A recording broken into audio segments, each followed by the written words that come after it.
Outside the Box with Jeff Conine. It is Thursday, March 3rd. Of course, he's Jeff Conine. I'm Arm Layton. And Jeff, we said last time we recorded that I was really excited to hear about how the first week or first couple weeks of coaching would go. You couldn't have started much better going, what was it, 4-0 or 5-0 out of the gate? 6-0. 6-0. Screw me. 6-0 out of the gate. You've run into some tough competition with some really good games. You beat Seton Hall, dropped 2 against Michigan, but 2 good ball games there as well. This is a really, really good team, as you mentioned, that I think is going to get better as the year goes on. I'm going to go watch this coming Saturday with Griffin. I'm really excited to watch you guys play. But I mean, how fun was that to start your coaching career that way? And just in general, how's the experience been so far? Well, you go through the entire fall where you just meet the kids for the first time, and you start working with them, and you got to get to know them. You got to get to know their personalities, their swing tendencies, their work ethic, their personality, everything. And then, you come back after a month and a half long break in December, and you get to start up again in January, and you still got about 5 weeks before game start. And it's all this, it's all with the NCAA rules. You have very limited time when you first come back, and then you start scrimmaging, and that's your only form of competition, is scrimmaging against each other. And I just couldn't wait to get somebody else in the other dugout other than our other team. I was tired of watching these guys play against each other. And, I've told a number of people, probably have told you, I don't know what to compare it to. I think we're good. I think we got a good group of guys. We got a good bunch of offensive players. We got some good arms, but I don't know what to compare it to. So we've had a comparison so far. We're 10 games in right now. We're 7-3. Like you said, we ran into a good Michigan team that can really swing the bat well. We had some control issues on the mound. We walked a lot of guys, but we battled to the very end. We got down big leads in both games, but we battled back. And I think that's going to be a hallmark of this team, is a never quit kind of attitude. They're always going to be in it. They're always going to be fighting to the very end. And we get that kind of team that can score a lot in a hurry. We got great team speed, not big time power. We're not going to kill you with the long ball, but we can bunt, we can run, we can steal bases, take advantage of mistakes by the team as far as taking extra bases. So it's going to be an exciting team to watch the rest of the year.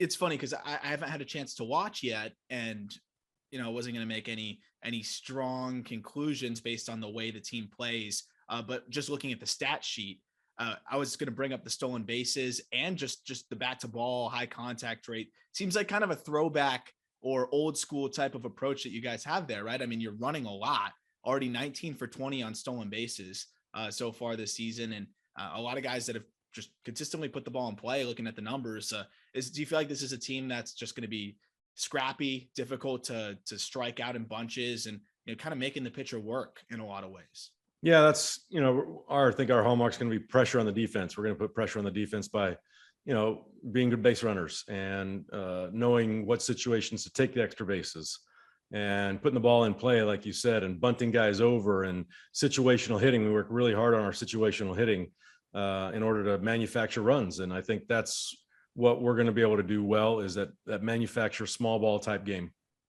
And a really interesting, I would say, wrinkle to college baseball in itself too, right? Is that, your whole big league career, it's all about winning, and that's really all it is, right? You're focused on winning, and that's the ultimate goal. And that's the same thing in college baseball. But at the same time, you're also focused on the development of these kids. A lot of them have, aspirations of reaching professional baseball. How do you kind of help?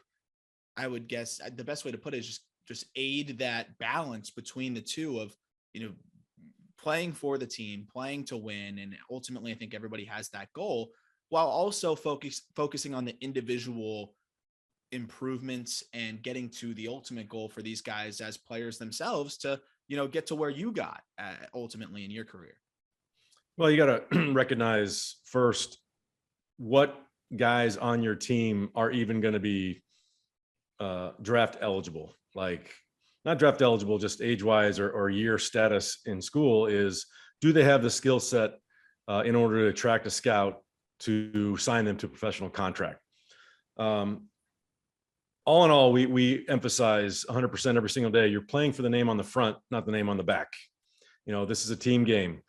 College coaches are under a tremendous amount of pressure to win nowadays. The university doesn't care if you're developing young baseball players to be good, scrappy guys. They want Exactly. W's. They want W's and L's. So just like professional baseball, college game is you're winning for the school, and they want you to win. So we do whatever we can, obviously, to develop the talent that these guys can flourish, hopefully later on after and have a post-college career. But we also have to be realist and say that we have a 40-man roster, and of those 40 guys, a couple might get drafted. So you're looking at a very small amount that are going to continue on in baseball, and the majority this is going to be the end of the line for them as far as their baseball careers. So we want to make this experience a team experience, and when you get to a postseason, when you get to a regional, a super regional, and ultimately the College World Series, that is going to be the pinnacle of majority of these guys' baseball careers. And what's been your favorite thing so far? I know when we talked about it before the season started, it was just how much you're enjoying it. But now in games and having that experience now in games again for college baseball, because the last time you were in a college baseball game, it was a very long time ago, and you had 18 years of big league baseball and 20 plus years of professional baseball in between that. What is the big difference that you've just kind of sensed, both maybe positive or negative, just being back on the field and involved in a college baseball game setting? Well, it's strange for me just to be like there as a leader, as a coach, not as a player. I was in a dugout for so many years as a player, and now I've realized that even though the game's going on, you're still teaching every single day, every single play. You're still getting these guys through each at bat and how to approach pitchers. And if they make mistakes in the outfield or on the bases, you got to come up to them right away and let them know, hey, let's correct this. This is the correct way to do it the next time. So it's a constant learning process. And, Willie Collazo, who is our pitching coach that, he was on the Mets with me when when he first got called up and I retired in 2007. He looked at me early on and said, listen, you have to assume that these guys know nothing, because in the advent of travel baseball nowadays and showcase baseball, the kids are so focused on developing a skill, velocity, how hard can I throw it, fast, they run the 60, how fast can I run, batting practice, how far can I hit it, what's my exit velo. These are all metrics that a lot of college coaches look at solely in order to recruit and draft prospects, and scouts are looking at these numbers to draft players solely on these numbers. So we have to really teach them how to play the game of baseball, because they really haven't been taught. These travel ball programs, these coaches don't have enough time to really teach them the game of baseball. You're at a tournament every single weekend, you barely practice, and they just throw you out there and expect you to know how to do things, and they don't. So that's probably been the biggest surprise is, how much, which I love. I mean, I love teaching the game of baseball. So this is perfect for me to come in here and have to teach them how to play on a daily basis. Well, you guys have some tough games coming up, and it should be pretty fun. I'm excited to see you all take on a very, very solid UConn team. That program has just really started to heat up over the last few years. And then a great rivalry game that if I'm able to get out there during the week, I would love to, which is against Miami, the University of Miami, on March 8th. That's Tuesday of next week. That's going to be a lot of fun, I'm sure. But, you can't look past UConn. Again, really good 3-game set there, Friday, Saturday, Sunday at home, which, again, I'm very pumped for. But just a quick peek ahead, just from the component of most of these guys are locals that are on your team. You talked about that. You don't really have to go very far to find a lot of talent in South Florida. A lot of Miami's team is local kids. They probably venture out a little bit further, but in general, a lot of kids that played against each other through the years. Is that one that you're kind of excited about, just in terms of the intensity for how early it is in the season? I'm expecting that one to probably be pretty fun from both sides and both dugouts.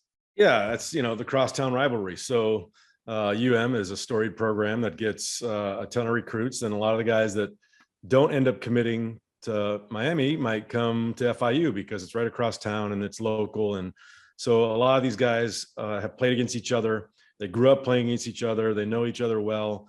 But it's definitely a chip on your shoulder game where FIU wants to take down the big story program of every single time. And I think we played twice, one at their place, one at our place. Yep. During the course of two midweek games. So I'm looking forward to it. It's gonna be fun. It should be really fun. And this is something that we've really been emphasizing on the just baseball side of things is with this lockout. Really, there's still baseball going on, and there's some really good baseball going on. And this is an opportunity for us as a company at Just Baseball to double down on the approach of covering all aspects of the game. And I'm of course very, very upset that there is a lockout. And we're going to talk about that because it's incredibly frustrating from the component of just I love baseball, but also the idea that I started a baseball media company and then COVID, then lockout. Not the best timing ever. But the beautiful thing is we have college ball, which again is just so awesome. And we got minor league starting up as, your son starts to ramp up and a lot of really, really talented players will be playing that are not on the 40-man roster. If you're a 40-man roster prospect, sorry, no reps for you, which is another really interesting fallout of this whole thing. Before we get into the lockout, I think just the proponent of how entertaining college baseball can be. And I thought Al Leiter, I heard him say this, and I thought he put it really, really well. He just said a big reason why he wanted Jack to play at Vanderbilt, just playing college in general, was that you'll never have that kind of energy and purity in baseball. You want to stretch that out as much as you can. And in his words, he said there was a different level of give a shit in college baseball, right? There's just a different level of care and passion that comes with it. Is that something that you have now seen kind of getting back involved in? Games are now available on ESPN Plus, where you can fly through your TV and go watch random college baseball games and keep up. And I just want to kind of let people know that may never have dabbled into college baseball, how exciting it can be, how much these kids care, and how competitive it can be, and how talented a lot of these teams are. How much has that really been something that has resonated with you since you've gotten back involved? Well, the energy level is unprecedented when you these guys are on the rail. Nobody sits on the bench. Everyone's on the rail the entire game. They're screaming either at their opponent or for their own teammates, trying to get them hyped up. And for instance, last night we played at the University of South Florida. It's like the 8th inning. They're beating the crap out of us 6-0. And a guy tries to lay down a bunt. And I looked at Derek Cartaya, who is our assistant coach, who just graduated last year. So he played 5 years at our program at FIU. And I looked at him like, all right, do I need to tone it down? Is that college baseball? It's just, because if someone in the big leagues has a 6-0 lead, they are not bunting in the bottom of the 8th inning with 1 inning to go. That is a big no-no.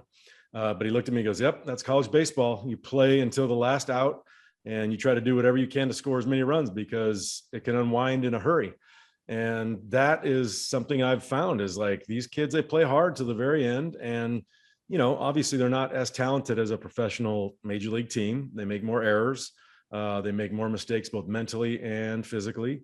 So big innings can pop up in a hurry.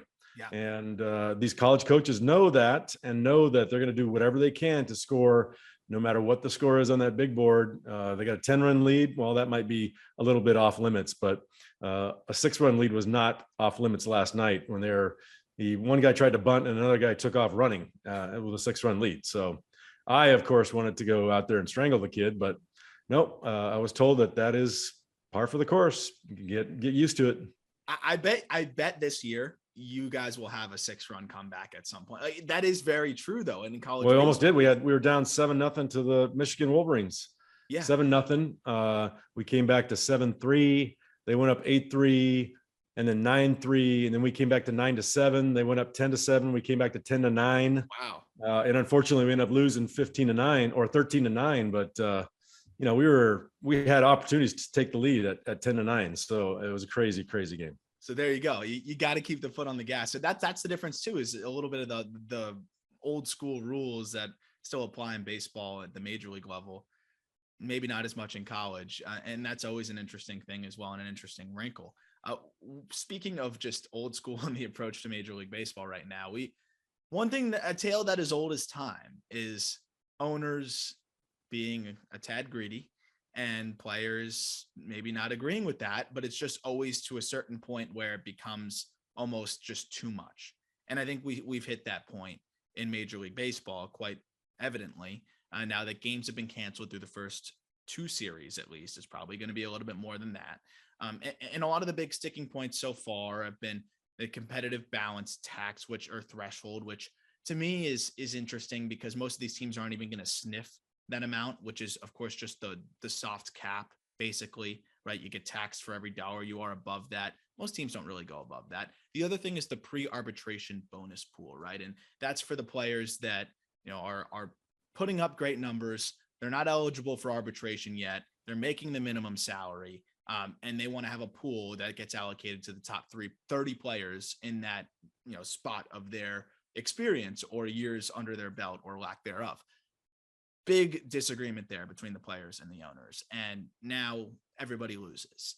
From your standpoint, because something that I continue to see being peddled as a narrative right now is that the owners, and I think a lot of what they've done is kind of back this up.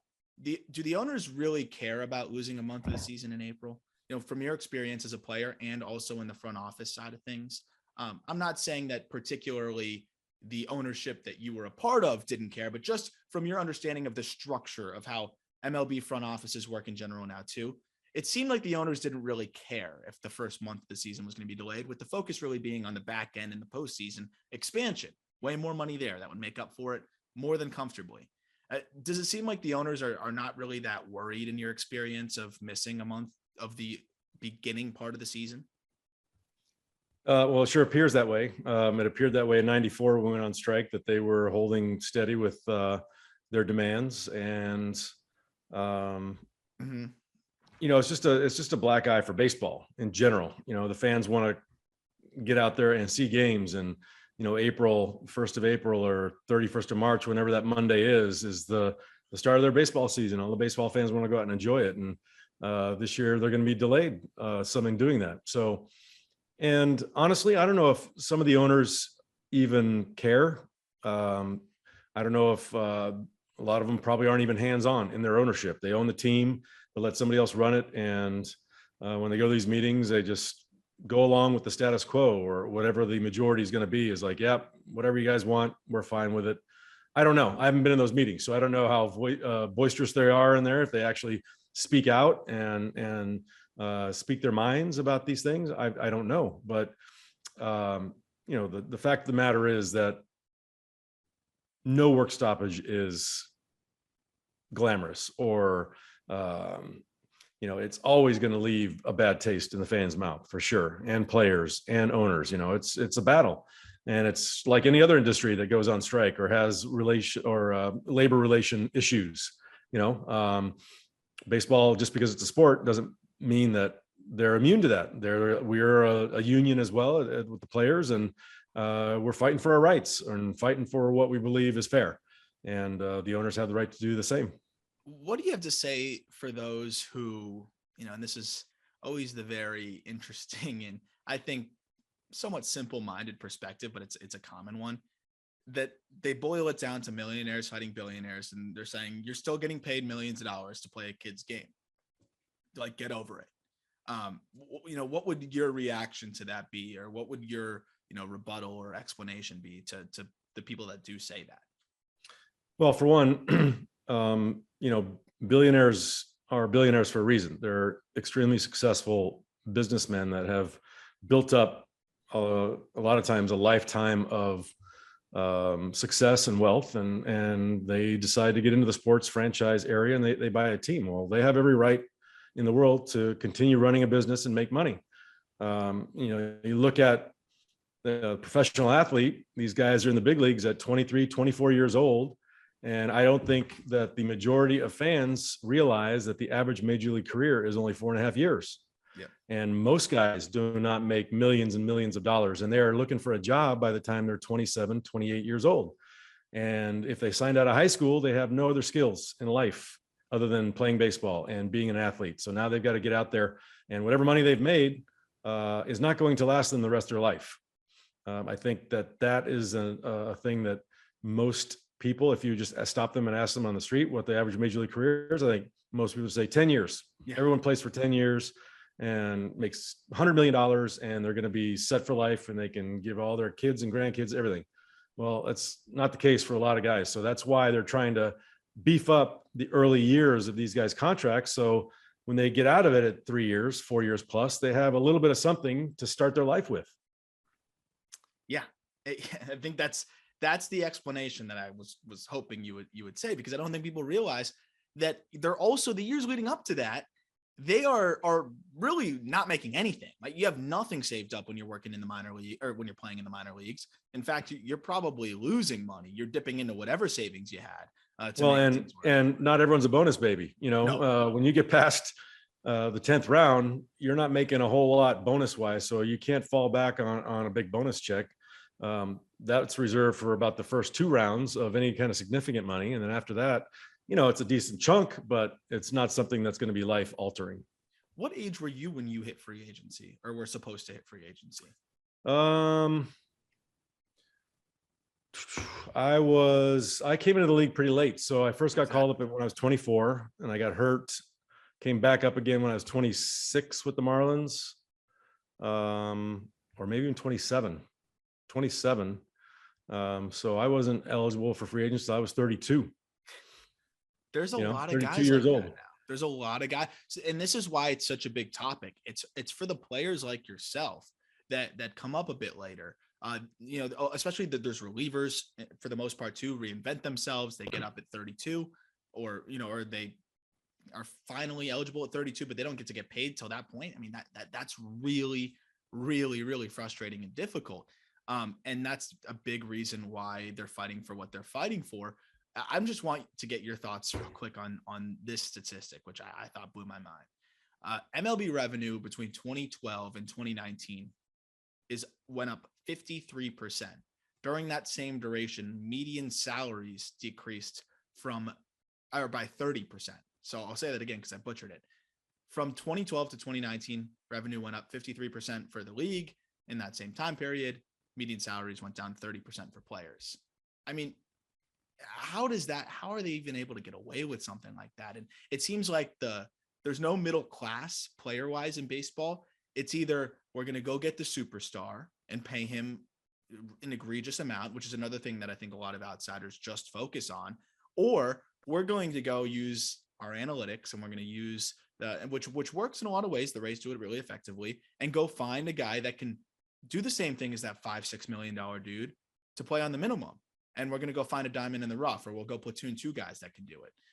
Do you think that's kind of what has led to this discrepancy here in the lack of middle class in the game? And what do you think Absolutely. about that approach? Absolutely. we're as a player association, you're trying to elongate that middle class guy's career and let him be competitive for a longer period of time, where, ownership and, they've got every right to cut costs where they see cost cutting is effective and adds to their bottom line. But just as you said, they'll take that guy might be a really great guy in the clubhouse, has been a journeyman type guy that's, grinded it out and is a serviceable, great average major league player, and they cut them and have them for a young guy that's making far less.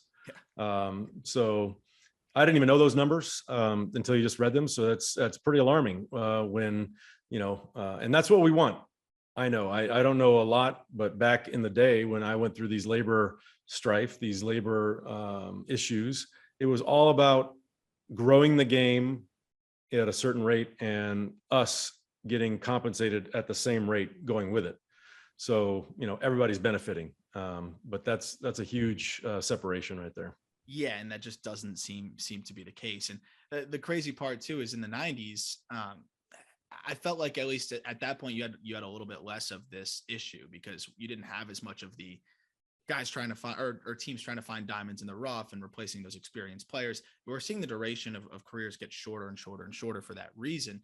But I was going through a lot of the 90s players, and there were so many names. I know we were talking about Mark Grace in the last episode, and some of the other guys that were a bit underrated. And I was going through some other players in the 90s that I absolutely was like, wow, I didn't realize this guy was that good. I didn't realize this guy was that good. But then I also, as always, I have to ask you a trivia question about yourself. And I think this one, I'd be surprised if you knew this one personally, but how many multi-home run games did you have in your career? Um,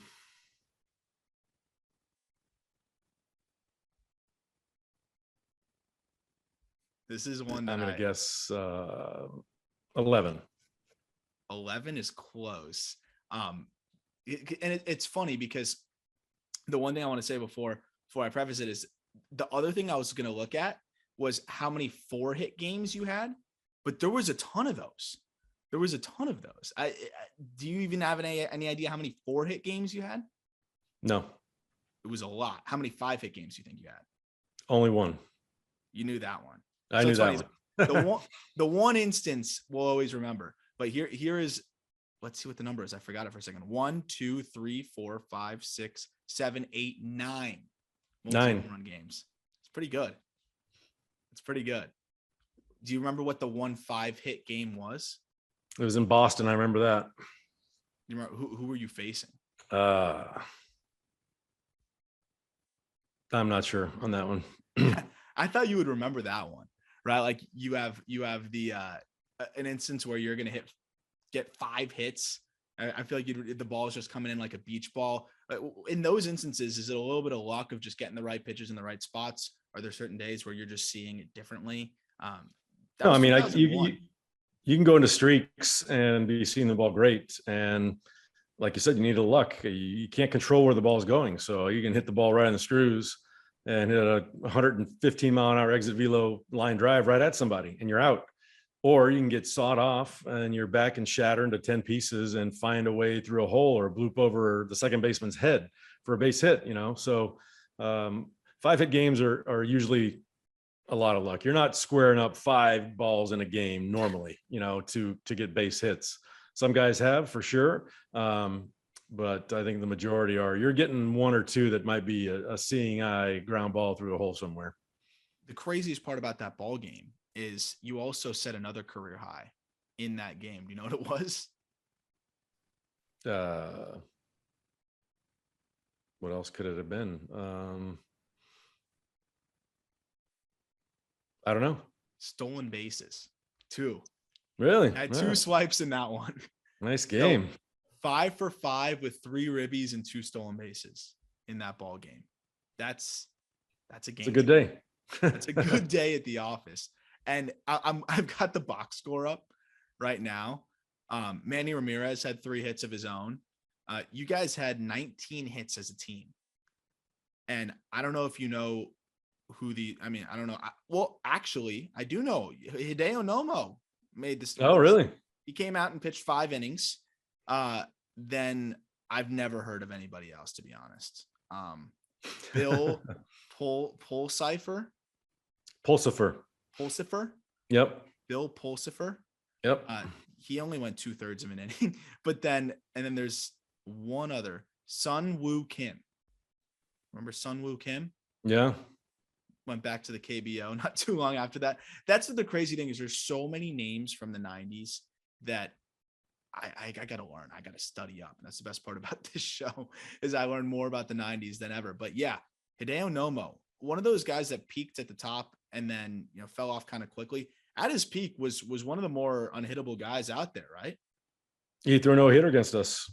It was against you guys? Yep. How many times were you no hit? I know 2 for sure. Ramon Martinez no hit us out in LA. Nomo no hit us when he was with Boston in Baltimore. I'm trying to think if there was another one. I know some memorable 1-hit games. Clemens 1-hit us when I was in Kansas City. Chris Carpenter 1-hit us in St. Louis one night. He was so good at the peak too. Oh man, those guys were. And Nomo, you wouldn't think that he'd throw a no hitter, but he was obviously on that night. At what point do you kind of start to notice that as a team? And does it become almost a self-fulfilling prophecy when you're in the 6th inning? Does everyone start squeezing the bat a little bit harder when you're getting no hit or like thinking about it a bit more? At what point does that start to set in on the offensive side? People always talk about the pitcher and how it sets in for him. But on the offensive side of things, when does that start to set in for you guys of like, oh shit, we're getting no hit right now? Well, you realize that early on. I mean, when you've gone 3 innings or 4 innings with no hits, you got people screaming in the dugout, he's got a no hitter going. Let's go break this shit up. And you start screaming and ranting about that. So in the dugout, early. In the other dugout, they're not saying a word at all because, you don't want to jinx it. You don't want to come up to the pitcher and say, hey, dude, you realize you got a no hitter going? But I don't know if it creates pressure, but some guys, it takes a lot of luck to pitch a no hitter too. Great defense and luck because like I said, you don't know where it's going, but some guys absolutely square some balls up and it'll be right at somebody. And then some other day you'll have 7 singles that find a way through. I remember you were talking about on the defensive side of things, probably where it's the most nerve wracking, right?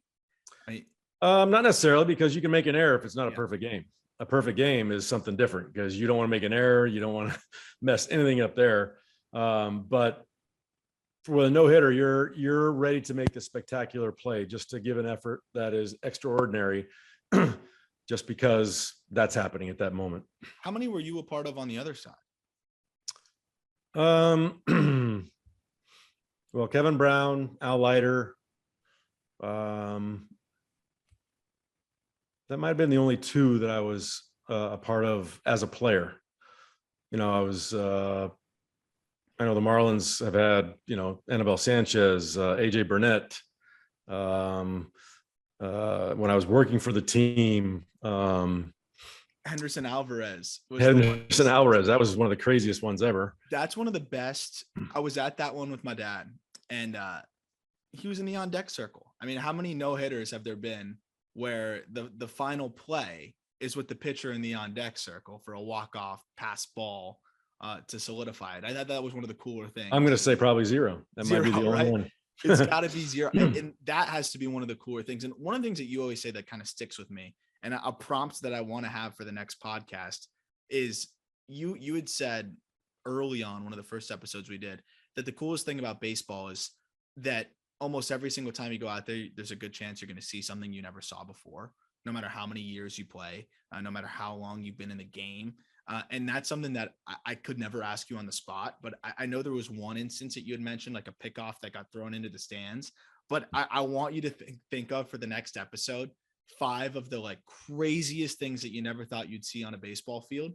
And I want to see if I can dig those up, dig any of the video up on it, because that is the craziest thing. You got 162 games. You have 30 teams. You have games happening every single day. Odds are just some crazy stuff is going to happen at one point or another, which kind of leads to the point too, to circle back real quick before we get into the jersey and the bat. Really quick, I'm curious what your thoughts are on a full 162, because now we're going to have a shortened season. I'm just warning you now. It's going to become a topic when they play 130, 140, whatever it is. People are going to say, hey, this still feels like a full season. Maybe we shouldn't play 162. We know they want to expand the playoffs. 162 is by far the most of any sport, and it's not close. What are your thoughts on the full 162? And then I also want to get your thoughts on expanded postseason. I mean, I don't know. 162 is the game that I grew up playing and loving, and I don't see anything wrong with 162. I don't know. It didn't seem too long to me. It as a competitor, I look forward to going to the ballpark even to the last day of the season. Even when this game was first created, it was 156, or they haven't really expanded it much in 150 years. It's been that schedule for that long, and I just don't see a reason to tinker with it. What about the postseason? And the postseason, last year was exciting. I thought there was one of the best postseasons in recent memory as far as the series and how close they were and the kind of games we got to watch.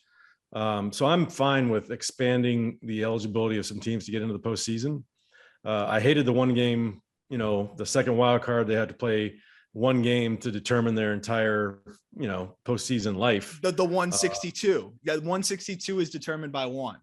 Yeah, that to me is a bit harsh. So the one proposal that I saw was 12 teams, the best teams getting a bye to the second round, which deservedly so. They were the best teams over 162 games. They should get some type of benefit from that. and then a best of 3 battling it out to play those teams. And I'm in favor of expanded playoffs. I like the best of 3 idea. And I was talking about it with our co-host Jack McMullen, because Jack understands that perspective, but he loves the desperation of one game, which I get it, like the theater of it, right? There's great theater to it, but I don't love the idea of one play really being able to determine your entire season because of a 1-game playoff. And I don't remember if it was, I think it was the NLDS where this happened. I don't think it was a wild card game, but you remember the outfield fly with the Braves? I don't know if you remember that, where it was ruled an infield fly, but it was like 30 feet in the outfield. Talk about something you've never seen before. That was another one I'd never seen before. And that really cost them their season. I don't remember if it was the NLDS, but imagine if that happened in a wild card game. I mean, well, we almost saw it last year where the Cardinals got super hot, end up leapfrogging everybody to get in that second wild card spot. And they almost pulled off an upset of a 105 win Dodger team. And it came down to the very last couple innings. And if that would have been, wow, what a huge blow to get the Dodgers out of there in that one game. In one game, the Giants, had this miracle season where they won a couple more games, and remarkably, the Los Angeles Dodgers were a wild card team at 105 wins. Well, now I wasn't actually planning on talking about the Giants, but we talked about them so much during the season. They are going to return a lot of guys, but some of them are older. We talked about how difficult it is even to wrap our heads around how good they were, but they do a lot of things really well. They put guys in positions for success. Buster Posey retires. That is just one guy, but that is one guy that is, potentially a Hall of Famer. That's, people are debating that. The body of work thing versus how good you were at your peak, that's a whole different discussion. But just in general, a guy that was one of the best catchers in the game and that we've seen in a very, very long time. And now he's out of there. It's one player, but it's one player, arguably one of the most important, if not the most important position. How much does that change things for the Giants? They did lose a few other pieces too, but how important is, I know you always talk about the team concept, but having a catcher like that, I mean, you kind of saw it with Pudge in 2003 with the Marlins, although that was a team that was kind of all together from every facet. Like, how important is having that commanding catcher, and how much do you think the Giants will struggle to fill that void with a young guy? Is that something that's way more than meets the box score? Oh, 100%. You can replace Buster Posey right now on the field with some young talent or some young stud you get from your organization or trade or whatever. But the presence that he commands and the leadership he gives in that clubhouse is going to be very difficult to replace. And you can't put a price on that, and it's gone. The Cardinals are going to be facing that same thing at the end of this year when Yadier Molina retires after being 20 plus years in the Cardinal uniform. And to take that presence out of that locker room is going to be a big blow to that team and that organization, both on the field and off the field, mostly off the field, because that guy's a leader. I was going to say, we haven't talked too much about Yadi. How much crossover did you have with him? Maybe a couple years before you retired. Did you have much of an experience of being able to see Yadi up close and just kind of the way he does things? What stood out to you with the way Yadi was and the way he approached the game on and off the field? He just had like a calming presence with that pitching staff. The Cardinals traditionally have a very talented pitching staff, but you could tell that Yadi was always in control. And I mean, the guy caught 150 games every year. Most catchers, starting catchers on most teams, they're catching 110, 120 games. The way that he went out there every single day and caught that number of games was just remarkable. And you could tell he just had good working relationships with all the pitchers and called a great game. And obviously a defensive whiz behind there, added some offensive punch in huge clutch situations. And that's going to be a big piece that they're going to miss. Yeah, I mean, it's crazy that he's still going. Him and Waino. I can't imagine. I hope they can find a way to make it work where that final home game is Waino pitching to Yadi. Yeah, that'd be cool. I couldn't imagine what the tickets would be going for that. But let's get to, we have two cool things today to unveil, especially for our folks who are watching on YouTube. First is a gift from our friends at Pillbox Bat Co, who did an awesome job. Brett is the man, and he was super excited to get your reaction on this bat. You've sneaked a tiny peek at it, but now you get to see the whole thing. Can you pull it out and show off this custom bat Yeah. from Pillbox Bat Co? There was a lot of decision making that went into this. And for those that want to see it, guess what? We are actually going to give away another one of these. So for the Marlins fans out there that are interested, check out on social media on Just BB Media on Twitter. And here's you got it. It is super cool. Oh man, look at that. I mean, look at that. Got my name, and on this side, it's two-time World Series champion, two-time All-Star, 1995 All-Star MVP, Jeff Conine, Mr. Marlins, got my signature on it. It's just a really cool. And there's the Pillbox logo. And this, you've seen my room up here, and obviously this is going to make a great addition to my memorabilia up here in this room. Man, what I really liked is just the detail on it. And that was fantastic. Because you know what? For an ash bat, I want to take it on the field. I mean, look at the grains of this thing. Yeah, I know. That's what I was saying. It's like a solid piece of wood too. Well, we're actually giving one away. They made us 3. One is for our office, which that one's not getting given away. But then we are also going to do another one where you can check it out on Just BB Media on Twitter. We'll have more information in the coming days to be giving that one away. But really excited. I think Marlins fans would love to have that as well. But yeah, they killed it with that thing. And that's really super cool. So I'm glad you liked it. I know I was like, okay, I'm really eager to see how it comes out. I kept getting texts like, did Niner get it yet? And I'm like, I don't think so. He's traveling. The box, I don't know if it's there yet, whatever. And then, then I was super excited once we found out it was in there. And you can check out, they do so many different amazing custom bats over at Pillbox, and definitely check out their website. They do so many awesome things. We met them at the All-Star game in Denver, ironically, which is, where you hit 900 for your career. Just love that place. Saw that. Exactly. Right. Love that place. And now that ended up being the origins of where you got this awesome gift. So big thanks to them out there, and keep an eye out. Yes, very good. Thank you very much, Pillbox. Yeah, they're going to be very amped to get your reaction on that one.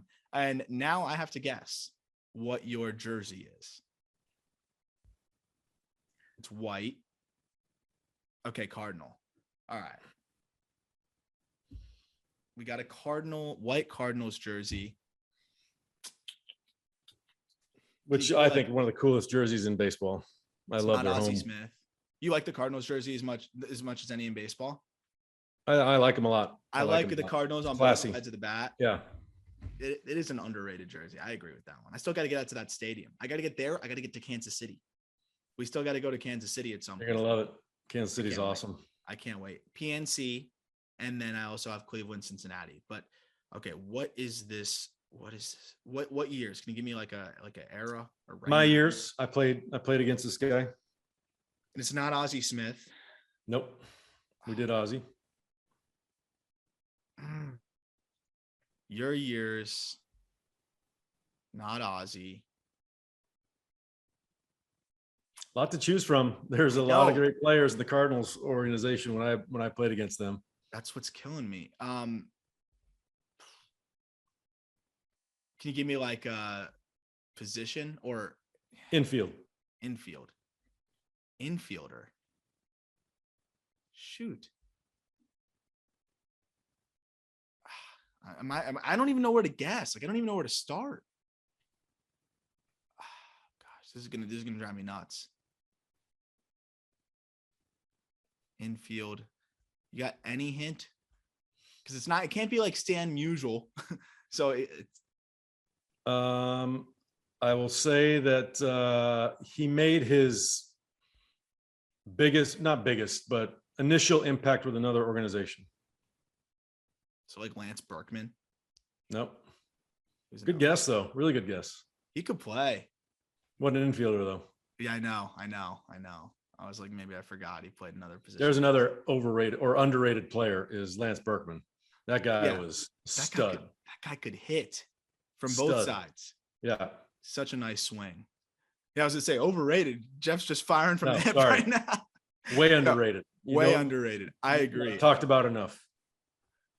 I'm going to have to throw in the towel on this one. Well, he's been talked about a lot on the Hall of Fame ballot. Oh, damn it. Scott Rowland. Damn. Why didn't I think of that? He was good. Slacker. Damn it. That just ruined my day again. Damn. That's one that I literally wrote an article making his Hall of Fame case. Rowland is a guy that I feel like I could see being very similar to your. I could be totally off because I never met the guy in my life, but I feel like I never heard anything about Rowland. Seemed like he was kind of the guy that just put his head down and went to work every day. Was that the same thing that you kind of experienced with him? If I could have 8 Scott Rowlands on my team, I would. Really? Yeah, he was that kind of just no nonsense. He hits a home run, he runs the bases, he plays hard. He'll tag you hard, he'll slide in hard, but he's fair. I mean, this guy was just a great gamer, baseball player. How impressive was the defense at third? Did you ever get to? Oh, ridiculous. I mean, the guy was, if it was hit to him, you're out, basically.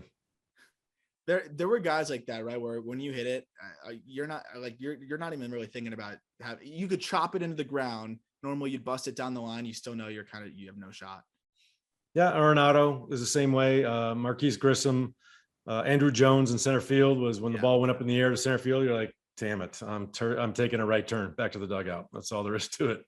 Would that ever get in your head a little bit at the plate? Because it's not like you can aim where you're hitting it, but just knowing that if you square one up to center field, it's probably not falling. Like you're almost thinking I got to hit it hard on a line. Yeah. I mean, on a line, he's played shallow, so you'll get that. And then if there's too much air underneath it, he's going to run it down and get that. It was just frustrating. So frustrating knowing that that's out there waiting for you. So last thing I wanted to ask you on the topic of the Braves, I saw a video from Pitching Ninja, and he does a great job of just, digging up some really awesome pitches. And whether it's, as they're happening or in the past, he was showing 2-seamers from Greg Maddux. How did anybody hit that ever? Well, not many people did. Well, it looks like a lefty. I don't know how I did. I mean, I hit well against him. I think I had an over 300 average against Maddux my career, but it was literally like, you're probably too young to remember trackball. It was a game you played in the backyard. It had like a curved basket almost like a highlight cesta. Yeah. And it had like a styrofoam ball, and inside the curved thing had like little tracks, like almost like a cog in a wheel, like, so when you threw it, it gripped the ball and it would make insane movements in all kinds of directions. And whenever I see one of his, I've seen this, these pitches you're talking about, and I mean, it looked like, we called it, a trackball. You like throw it, and just like the way it moves it physically doesn't look possible for a baseball to move that much. What's your approach? Like, what are you thinking there when you have a you're fastball hoping that's snaking towards you? Well, you got to get it up for one, because all of his pitches would move down in the strike zone. His sinker and his cutter and his changeup and curveball, everything moved down. So you try to elevate whatever you could, because his swing and miss rate on balls or weekly putting balls in play was off the charts. He'd throw 80 pitch complete games because guys he'd miss barrels all day long. And he had some insane years. I mean, insane years.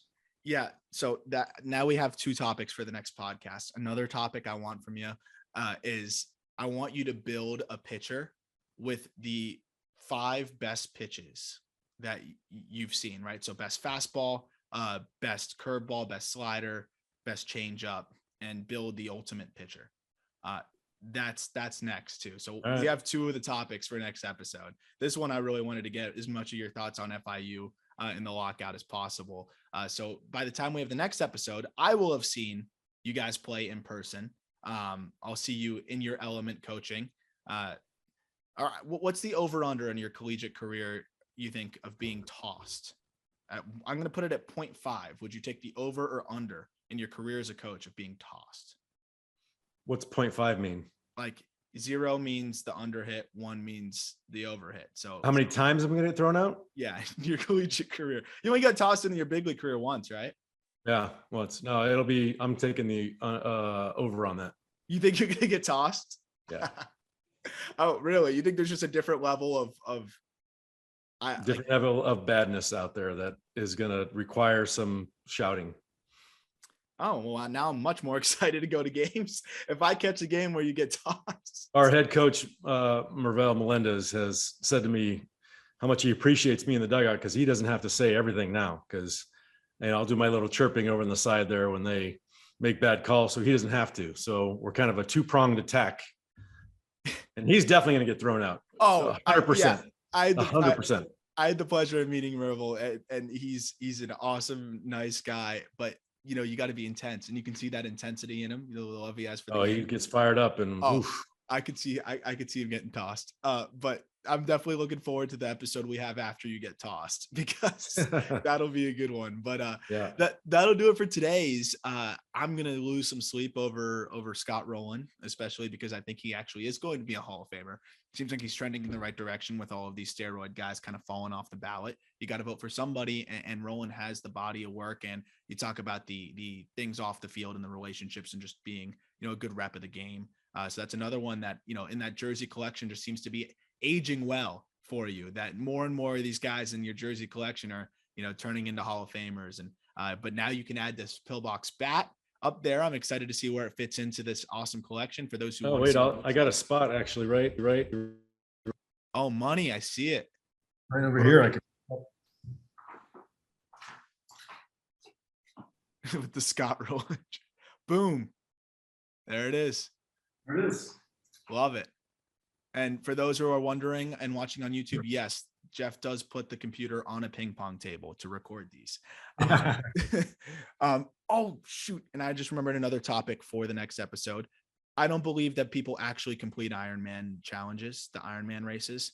I don't believe that they actually happen. So I'm going to need some sort of proof, because I did the whole breakdown of 26.2, then I see it. And I still don't believe that it's humanly possible. I see your Iron Man like frame and the shirt, or what would you call that? Like the race jersey. I don't even know. But yeah, whatever. There's no way I couldn't do one leg of that in a week. So we're going to talk about that one next time too. But that'll do it for this episode. Next time we talk, Jeff will have maybe been tossed from the Yukon series, and we'll have a lot more updates on hopefully some positive developments on the lockout side and some of these topics we teased. Jeff, any final thoughts? Looking forward to it. I'm looking forward to getting tossed. I'm looking forward to seeing you this weekend at Yukon, putting a hurting on. What's their mascot? I don't even know what the their Huskies. mascot is. Huskies. All right. Maybe I'll get tossed. Hey, fans get tossed. No. It's on the bucket list. I'll tell you that. All right. We will talk to you next week. Sounds good, Arm.